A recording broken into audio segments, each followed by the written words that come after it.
എല്ലാവർക്കും ഈസ്റ്റർ ആശംസകൾ. ഇപ്പോൾ തുടങ്ങാമല്ലേ?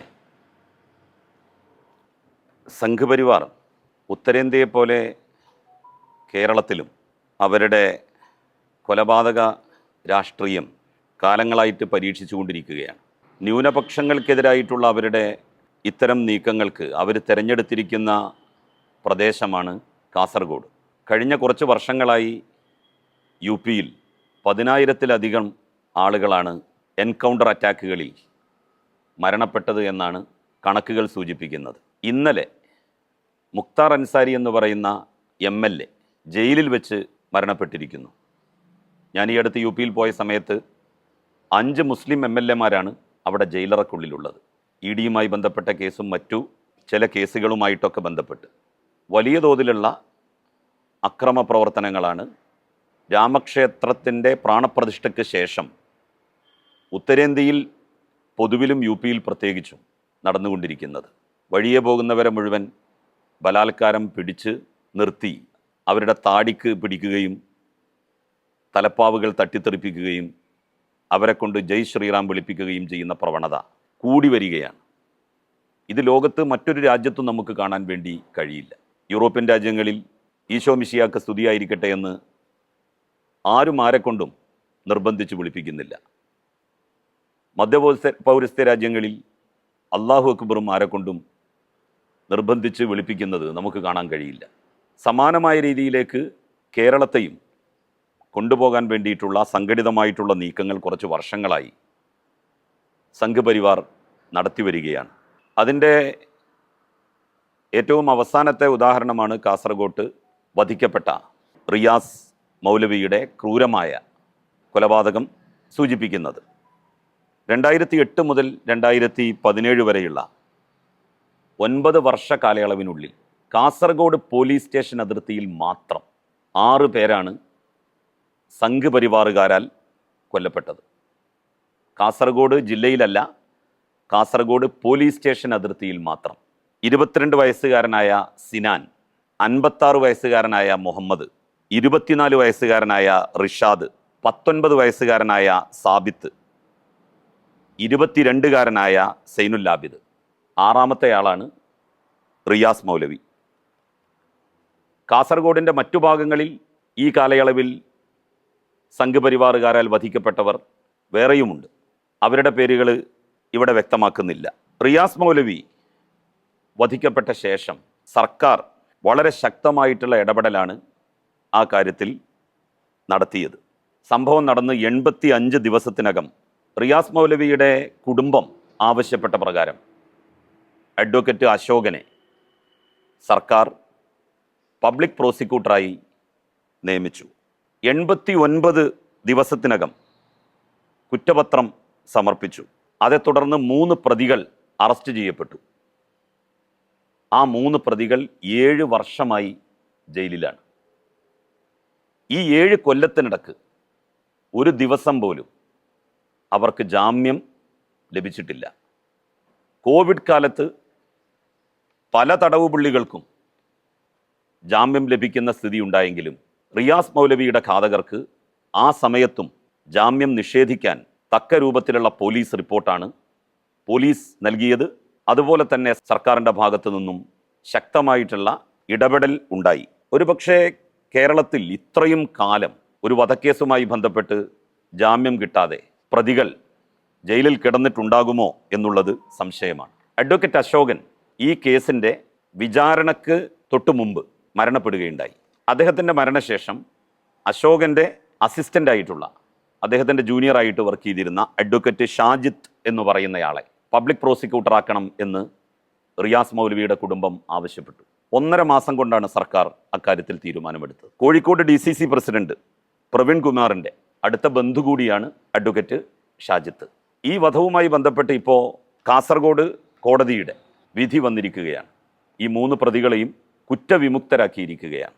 അതേ തുടർന്ന് മുസ്ലിം ലീഗിൻ്റെ അഖിലേന്ത്യാ ജനറൽ സെക്രട്ടറി PK കുഞ്ഞാലിക്കുട്ടി സാഹിബും സംസ്ഥാന ജനറൽ സെക്രട്ടറി PMA സലാമും നടത്തിയ പ്രസ്താവന തികച്ചും അസംബന്ധമാണ്. അവർ പറഞ്ഞത് പോലീസും പ്രോസിക്യൂഷനും ഒത്തുകളിച്ചു എന്നാണ്.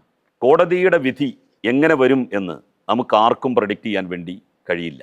സമീപകാലത്ത് നമ്മളുടെ രാജ്യത്ത് തന്നെ വന്നിട്ടുള്ള പല വിധികളും അത്ഭുതപ്പെടുത്തുന്ന വിധികളാണ്. കാസർഗോഡ് ജില്ലാ കോടതി പ്രതികളെ വെറുതെ വിട്ടു. അതുമായി ബന്ധപ്പെട്ടാണ് മുസ്ലിം ലീഗിൻ്റെ 2 നേതാക്കന്മാർ നിരുത്തരവാദപരമായിട്ടുള്ള ഇത്തരം ഒരു പ്രസ്താവന നടത്തിയിരിക്കുന്നത്. ഈ കേസ് അന്വേഷണ സംഘത്തിന് നേതൃത്വം നൽകിയത് UDF ഭരിക്കുന്ന സമയത്ത് കാസർഗോട്ടെ SP ആയി നിയമിച്ച ഡോക്ടർ ശ്രീനിവാസനാണ്. അദ്ദേഹം കാസർഗോട്ടെ SP എന്നുള്ള നിലയിൽ മികച്ച പ്രവർത്തനമാണ് നടത്തിയത്.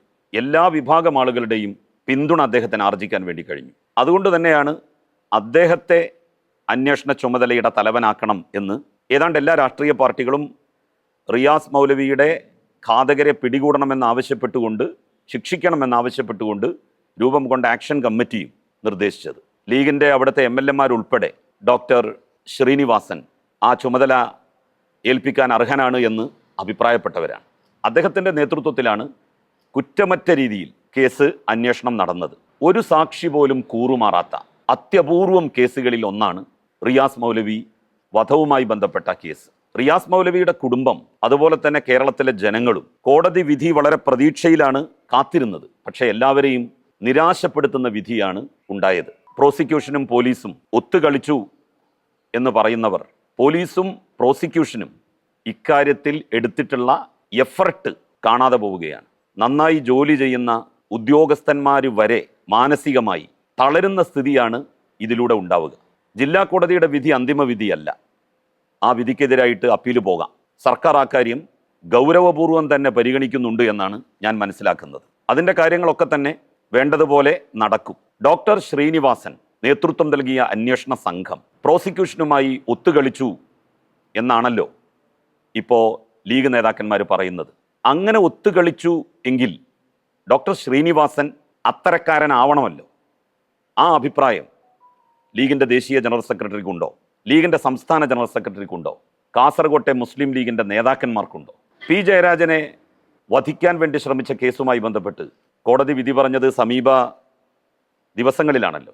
ഒരാളൊഴികെ മറ്റെല്ലാ പ്രതികളെയും വെറുതെ വിട്ടു. പ്രോസിക്യൂഷനും പോലീസും തമ്മിൽ ഒത്തുകളിച്ചതുകൊണ്ടാണോ കോടതി അങ്ങനെ വെറുതെ വിട്ടത്? സർക്കാരിനെതിരായി നിരവധി കേസുകൾ കോടതിയിലെത്തി സർക്കാരിൻ്റെ താല്പര്യങ്ങൾക്ക് വിരുദ്ധമായി പല സന്ദർഭങ്ങളിലും വിധികൾ ഉണ്ടായിട്ടുണ്ട്. അതിനർത്ഥം സർക്കാർ ആ കേസിൽ താല്പര്യം കാണിച്ചില്ല എന്നുള്ളതാണോ? പ്രോസിക്യൂഷൻ അല്ലെങ്കിൽ അന്വേഷണ സംഘം ഒത്തുകളിച്ചു എന്നുള്ളതാണോ? സാധാരണ രീതിയിൽ ഇത്തരത്തിലുള്ള കേസുകളിൽ കുറച്ചുകൂടി അവധാനതയോടെയുള്ള നിലപാടാണ് കുഞ്ഞാലിക്കുട്ടി സാഹിബിനെ പോലെയുള്ള ആളുകൾ എടുക്കുക എന്നാണ് നമ്മൾ പ്രതീക്ഷിക്കുക. പക്ഷേ അതിൽ നിന്ന് തീർത്തും ഭിന്നമായിട്ടാണ് അദ്ദേഹത്തിൻ്റെ നിലപാട് വന്നിരിക്കുന്നത്. ഡോക്ടർ ശ്രീനിവാസൻ ഹൈദരാബാദിലാണിപ്പോൾ ഉള്ളത്. അദ്ദേഹം ഈ കേസിൻ്റെ വിധിയുമായി ബന്ധപ്പെട്ട് സ്വന്തം ചെലവിൽ കാസർഗോട്ടെത്തി. അദ്ദേഹമൊക്കെ വളരെ നിരാശനാണെന്നാണ് ഞാൻ മനസ്സിലാക്കുന്നത്. അന്വേഷണം യാതൊരു തരത്തിലുള്ള പഴുതും കൊടുക്കാതെയാണ് നടത്തിയത്. എന്നിട്ടും ഇങ്ങനെ വിധി ഉണ്ടായത് എന്തുകൊണ്ടാണ് എന്നുള്ളത് മനസ്സിലാകുന്നില്ല. ഈ വിധി അക്ഷരാർത്ഥത്തിൽ കേരളത്തിലെ ജനങ്ങളെ ഞെട്ടിച്ചിരിക്കുകയാണ്. ഇത് ചൂണ്ടിക്കാണിച്ചുകൊണ്ട് വരുന്ന ലോക്സഭാ തെരഞ്ഞെടുപ്പിൽ വോട്ട് തട്ടാനുള്ള ശ്രമമാണ് UDF നടത്തുന്നത്. യാതൊരു തരത്തിലുള്ള ആത്മാർത്ഥതയും കാസർഗോട്ട് റിയാസ് മൗലവിയുടെ മുമ്പ് വധിക്കപ്പെട്ട ആളുകളുടെ കേസിൻ്റെ കാര്യത്തിൽ UDF കാണിച്ചിട്ടില്ല. ആ കാര്യം കാസർഗോട്ടെ എല്ലാവർക്കും അറിയാം. പോലീസിൻ്റെ ഭാഗത്തോ അന്വേഷണ സംഘത്തിൻ്റെ ഭാഗത്തോ പ്രോസിക്യൂഷൻ്റെ ഭാഗത്തോ എന്തെങ്കിലും തരത്തിലുള്ള പിഴവ് ഉണ്ടായിട്ടുള്ളതായി റിയാസ് മൗലവിയുടെ ഭാര്യയോ കുടുംബമോ പറഞ്ഞിട്ടില്ല. ഹാരിസ് എന്ന് പറയുന്ന മുസ്ലിം ലീഗിൻ്റെ ജില്ലാ സെക്രട്ടറിയാണ് ആക്ഷൻ കമ്മിറ്റിയുടെ ഭാരവാഹി. അദ്ദേഹം ഇന്നലെ പത്രക്കാരോട് പറഞ്ഞത് പോലീസും സർക്കാരും നന്നായി സഹകരിച്ചിട്ടുണ്ട് എന്നാണ്. ഞങ്ങളുടെ എല്ലാ ആവശ്യങ്ങളും അംഗീകരിച്ചിട്ടുണ്ട് എന്നാണ്. റിയാസ് മൗലവിയുടെ ഭാര്യയും കുടുംബവും ആക്ഷൻ കമ്മിറ്റിയും അങ്ങനെ ഒരു അഭിപ്രായം രേഖപ്പെടുത്തിയിരിക്കെ ലീഗിൻ്റെ അഖിലേന്ത്യാ ജനറൽ സെക്രട്ടറി കുഞ്ഞാലിക്കുട്ടി സാഹിബിൻ്റെയും സംസ്ഥാന ജനറൽ സെക്രട്ടറി PMA സലാമിൻ്റെയും അനവസരത്തിലുള്ള അസംബന്ധം എഴുന്നള്ളിച്ചത് എന്ത് വികാരത്തിൻ്റെ അടിസ്ഥാനത്തിലാണ്, വിചാരത്തിൻ്റെ അടിസ്ഥാനത്തിലാണ് എന്ന് മനസ്സിലാകുന്നില്ല. അവരുടെ അബദ്ധം തിരുത്തി റിയാസ് മൗലവിയുടെ കുടുംബത്തോട് കാര്യങ്ങൾ അന്വേഷിച്ച് അവരുടെ ഭാര്യയോട് സംഗതികൾ ആരാഞ്ഞ് ജനങ്ങളോട് മാപ്പ് പറയണം എന്നാണ് എനിക്ക് പറയാനുള്ളത്.